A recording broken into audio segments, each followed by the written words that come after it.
Hello students, good morning. I hope that all of you are doing fine. आप अपना ख्याल रखें, आप बिना वजह घर से बाहर ना जाएं और जो भी बाहर से सामान आता है उसको ठीक से सैनिटाइज करें और अपना ध्यान रखें।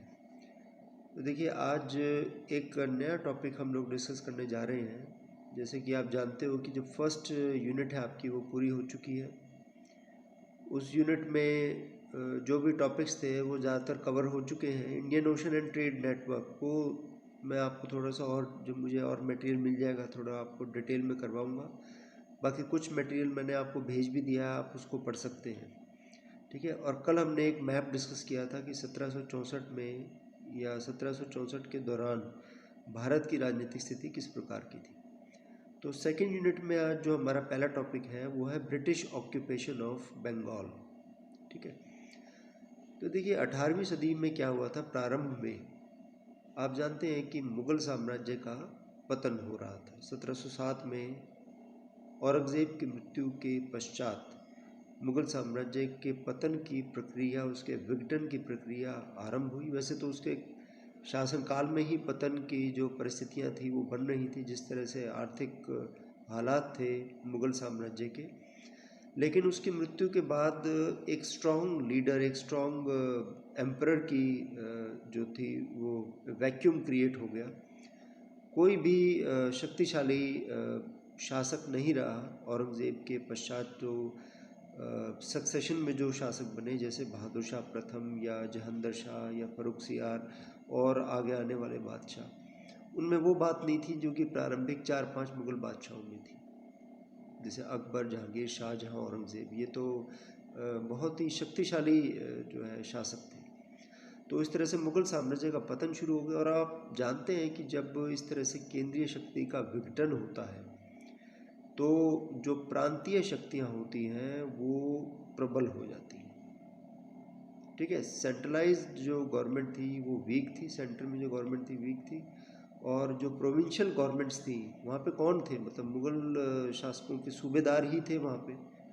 जैसे बंगाल का राज्य या अवध का राज्य या निज़ाम का राज्य, कल मैंने आपको मैप में दिखाया भी था। ठीक है।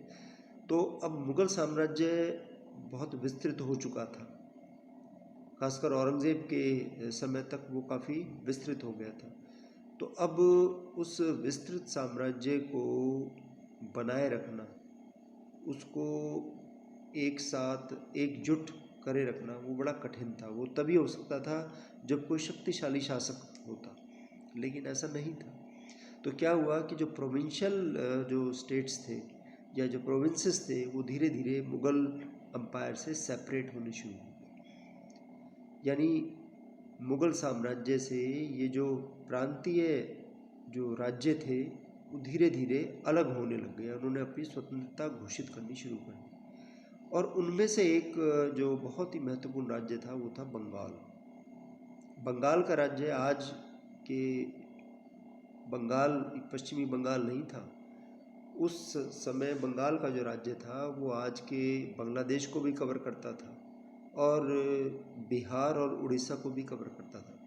मतलब आप ये ना सोचें कि जो आज अगर जिस हम बंगाल की बात कर रहे हैं कि उस टाइम में भी वही बंगाल था। आज की बाउंड्रीज़ के हिसाब से ना जाएं, आप सोचें उस समय के हिसाब से कि जब बंगाल, बिहार, उड़ीसा, बांग्लादेश सारा एक ही राज्य कहलाता था। तो वो उस बंगाल की बात कर रहे हैं। और वो जो बंगाल था उस समय मुग़ल काल में ही जो बंगाल था, it was a very rich province, बहुत ही समृद्धशाली प्रांत हुआ करता था। कारण क्या था कि एक तो उसकी भूमि बहुत उपजाऊ थी। भूमि उपजाऊ होने से उत्पादन बहुत अधिक मात्रा में हुआ करता था। तो बहुत कर जो है वहाँ से प्राप्त होता था। मुग़लों ने इसकी अहमियत को समझा वैसे, और उसको अपने साम्राज्य में ही जो है बनाने की कोशिश की। लेकिन एक मुग़ल शासक था जिसका नाम था फ़र्रुखसियार। फ़र्रुखसियार ने कुछ लालच में मतलब 3000 रुपये वार्षिक अंग्रेज़ों से लेकर वो जो बंगाल का राज्य था वहाँ पर उन्हें कर एकत्रित व्यापार करने का अधिकार दे दिया। व्यापार करने का अधिकार वहाँ पे दे दिया 3000 रुपये वार्षिक राशि के बदले में। अब ये एक छोटी सी अमाउंट थी, लेकिन फ़र्रुखसियार जो है इतना योग्य नहीं था। उसने बंगाल, एक तरह से बंगाल का जो व्यापार है वो अंग्रेज़ों के हाथों में सौंप दिया। अब वहाँ पे जो उस समय सूबेदार था, बंगाल का सूबेदार, मुग़ल सूबेदार जो था, उसका नाम था मुर्शीद कुली खान। 1717 में वो मुग़ल सूबेदार बना था। 1727 तक वो जो है सूबेदार के पद पर रहा। 10 साल वो उस पद पे रहा।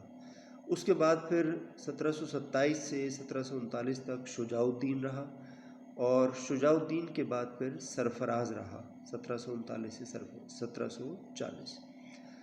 तो एक सेनापति था बंगाल का, जिसका नाम था अलवर्दी खान, या कई जगह अलीवर्दी खान भी लिखा होता है। अलवर्दी खान है वैसे उसका सही नाम।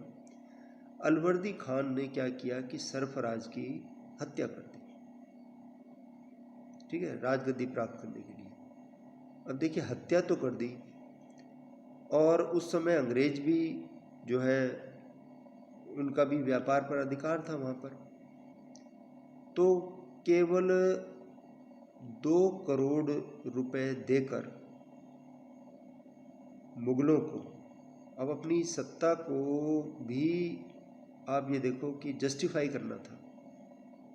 भाई, मुगल सम्राट द्वारा नियुक्त एक सूबेदार की हत्या हो जाती है, तो इसे जस्टिफाई तो करना पड़ेगा। और हत्या करने के बाद अलवर्दी खान स्वयं जो है शासक बन जाता है। तो जस्टिफाई करने के लिए उसने क्या किया कि 2 करोड़ रुपए शुरू में ही मुगलों को दे दिए। इससे क्या है कि वो चुप हो गए। और आपको जान के आश्चर्य होगा कि 2 करोड़ रुपए सिर्फ एक बार दिए। उसके बाद अलवर्दी खान 1740 से लेकर 1756 तक जो है शासक रहा बंगाल का मतलब सूबेदार रहा। उसके बाद कोई उसने राशि मुगलों को नहीं दी। अब था क्या कि अलवर्दी खान जो था, उसका कोई पुत्र नहीं था। उसकी 3 बेटियां थीं, ठीक है, तीनों शादीशुदा थी। और 1756 में जब अलवर्दी खान की मृत्यु हुई, तो उसकी सबसे जो छोटी बेटी थी, उसका जो पुत्र था जिसका नाम था सिराजुद्दौला, आपने नाम सुना भी होगा, बंगाल का नवाब बना था सिराजुद्दौला। यानी अलवर्दी खान का जो धोता था वो बंगाल का नवाब बना, सिराजुद्दौला। और एक अन्य जो उसकी बेटी थी अलवर्दी खान की, घसीटी बेगम का पुत्र था शौकत जंग, वो भी जो है राजगद्दी का दावेदार बनना चाहता था। तो ऐसे में जो ये क्लैश का कारण बना, लेकिन बनाया गया सिराजुद्दौला को ही। तो सिराजुद्दौला 1756 में जो है बंगाल का नवाब बन गया।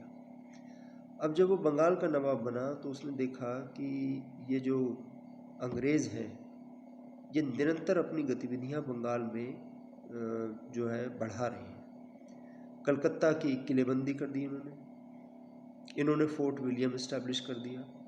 कलकत्ता को इन्होंने अपनी किलेबंदी करनी शुरू कर दी थी। फ्रांसीसियों ने भी की। अब सिराजुद्दौला जो है उसने मना किया, वो योग्य व्यक्ति था, उसने मना किया फ्रांसीसियों को और अंग्रेज़ों को किलेबंदी करने से, लेकिन वो नहीं माने। फ्रांसीसी तो मान गए, अंग्रेज़ नहीं माने। उन्होंने निरंतर जो है किलेबंदी करनी शुरू कर दी। तो अब सिराजुद्दौला को क्रोध आ गया और उसने अंग्रेज़ों पर आक्रमण कर दिया और उनको वहाँ से निकाल दिया फोर्ट विलियम से।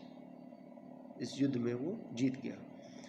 अब फोर्ट विलियम से जब निकाल दिया तो फिर एक घटना सामने आती है जिसको कहा जाता है ब्लैक होल की घटना। ये घटना क्या थी? कालकोठरी दुर्घटना भी कहा जाता है इसको, या ब्लैक होल की घटना। ऐसा माना जाता है कि ये जो युद्ध हुआ था सिराजुद्दौला और अंग्रेज़ों का प्रारंभ में, 1756 की बात है, जून 1756 में हुआ था। अब जून में भारत में आप देखो कि नॉर्थ इंडिया में और बंगाल में खास तौर पर बहुत गर्मी होती है। कहा जाता है कि एक 14 बाय 18 के एक छोटे से कमरे में 146 अंग्रेज़ों को बंदी बना लिया गया था। 146 अंग्रेज़ों को रात को उस कमरे में बंद कर दिया गया था। और अगली सुबह जब वो कमरा खोला गया तो बताते हैं कि 146 में से केवल 23 लोग ही जीवित बचे थे, बाकी सब लोग मारे गए थे। उनमें से एक व्यक्ति था जिसका नाम था हॉलवेल। तो हॉलवेल ने इस बारे में लिखा है। अब ये घटना कितनी सत्य है कितनी असत्य है ये कहना संदिग्ध, ये कहना कठिन होगा, क्योंकि ये इसके जो प्रूफ्स हैं वो एग्जैक्टली हमें नहीं मिल पा रहे हैं। तो जो भी है ये घटना अगर इसको हम माने तो अंग्रेज़ों के लिए ये बहुत ही एक अपमानजनक घटना थी। और एक अंग्रेज़ों का उस समय गवर्नर था जिसका नाम था लॉर्ड क्लाइव। लॉर्ड क्लाइव सक्रिय हो गया और फिर जो है एक ऐसी घटना हुई बंगाल के इतिहास में जिसको हम प्लासी के युद्ध के नाम से जानते हैं। तो प्लासी के युद्ध की धीरे धीरे परिस्थितियाँ बनती जा रही थी।